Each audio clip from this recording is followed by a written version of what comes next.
Welcome back to Make Play Treasure and Happy Chinese New Year. We're reading Long Long's New Year by Catherine Gower and He Ji Hong. Hey Long Long, wake up, we're almost there. Long Long peeped out over the baskets of Grandpa's juicy cabbages. It was his first time ever to ride to town. He'd never seen so many people talking, walking, cycling, and exercising to their favorite music. Spring Festival was in the air. Suddenly there was a loud pop. "Ayah!" cried Grandpa as he looked at the cart's flat tire. "I'll push, you pull," said Long Long. The sun was already high in the sky, and they had to hurry to arrive at the market before the customers. Grandpa was anxious to sell his cabbages so their family would have money for Spring Festival. They unloaded the baskets, then Long Long set off to find a bicycle repair shop. "Ayah!" shrieked a lady, wobbling on her bicycle, balancing oranges and a lively fish she'd bought for her lunch. She headed straight for Long Long, braking just in time. The fish flopped out of the lady's basket. Oranges flew everywhere, and Long Long darted about, scooping them up and putting them back in the basket. The lady gave Long Long a big lipstick smile and handed him an orange. It was only then that he noticed they'd stopped right outside the bicycle repair shop. The repairman patched the tube and put it back inside Grandpa's tire.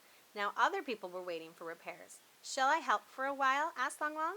"Good idea," said the repairman. "How about pumping some tires?" Long Long pushed down on the pump with all his strength.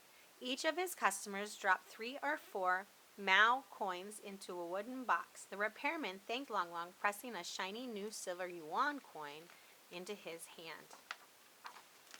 "Long Long, you're back," Grandpa smiled, but Long Long saw that the baskets were still full. "Don't worry, Grandpa. The bicycle's repaired, and look, I got an orange, and I made some money." Grandpa looked at the shiny coin in Long Long's hand. "You're a good grandson, Long Long, but this coin won't buy all the food for Spring Festival." Long Long felt sad. He and Grandpa had patiently counted the days until the cabbages were ready for market. Ma and little cousin Hong Hong would be disappointed if they brought home only a cartload of wilted leaves. Close by, an old woman was selling cabbages too, but hers weren't as fresh as Grandpa's. When nobody was looking, she sprinkled the leaves with water to make them look fresher. The old woman called out to passer-by before they even reached Grandpa's baskets. She waved her cabbage leaves under their noses and weighed them quickly. The cheated townsfolk didn't notice the holes and dust. Long Long wandered off, trying to think what to do. Soon he arrived at a street restaurant. The smells from the cook's pans were wonderful. "Hey, are you hungry?" shouted the cook. Long Long looked at his silver coin. What should he buy? 2 steamed buns stuffed with pork and ginger? No. Rice soup with pickled vegetables? Then Long Long remembered Ma and little Hong Hong. He put his coin back in his pocket. "I've never seen you around here," said the cook. "I came with Grandpa to sell cabbages," answered Long Long quietly. "Then sell me fresh cabbage for my soup and steamed buns," she said. Long Long led the cook back to Grandpa. He was worried that she would buy cabbages from the old woman instead. But when she saw the old woman, the cook shouted angrily, "I told you never to come back here.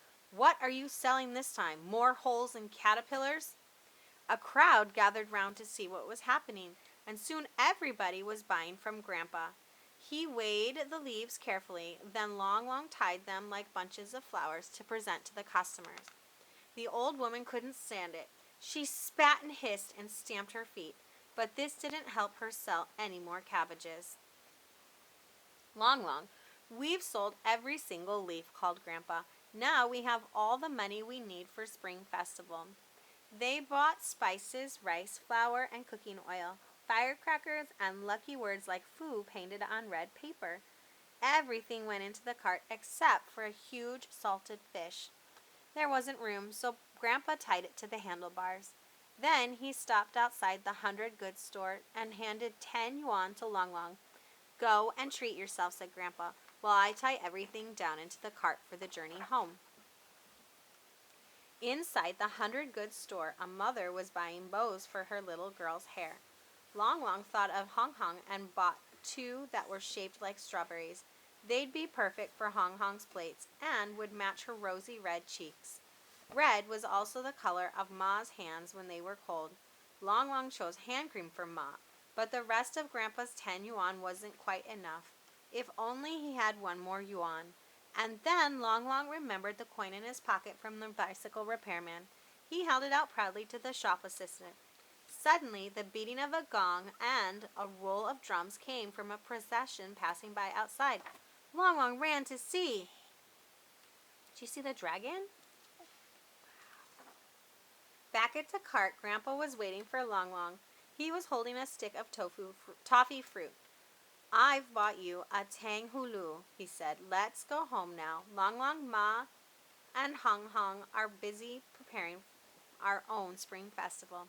As Grandpa and Long Long rode home, they saw flashes of red paper on the doors and in the windows of the houses. Chop, chop, chop, they heard as they arrived home. Ma was preparing dumplings for dinner. Hong Hong came running out. They're back, she shouted, and Ma appeared at the door. Long Long took a square of red paper with Fu painted on it.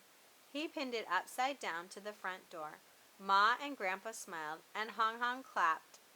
Happiness and good luck have arrived in Long Long's home just in time for a spring festival. The end.